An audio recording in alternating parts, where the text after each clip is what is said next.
dagegen, wann sich dann einig sind. Niemand hat mehr was zum Reden, bis auf den an. Er ist wie vom Teufel besessen und er hat, wie man so sagt, gescheitert mit den Löffel gefressen, wann da noch keiner fragt. Und es gibt auf der Welt von der Sorten leider genug.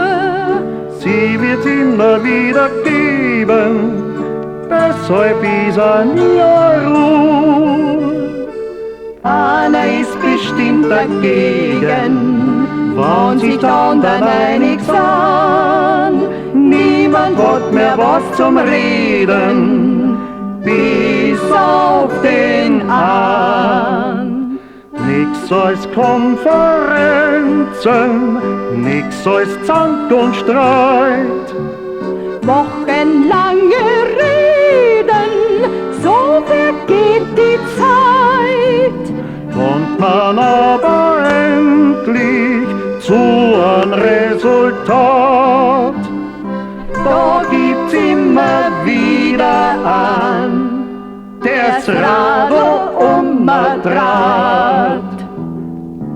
Einer ist bestimmt dagegen, wann sich dann einig sind. Niemand hat mehr was zum Reden, bis auf den an.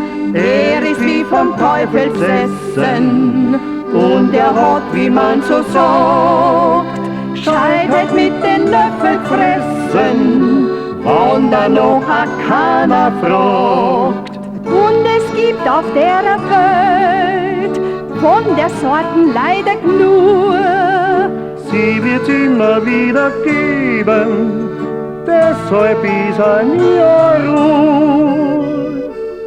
Einer ist bestimmt dagegen, wann sich dann einig sind.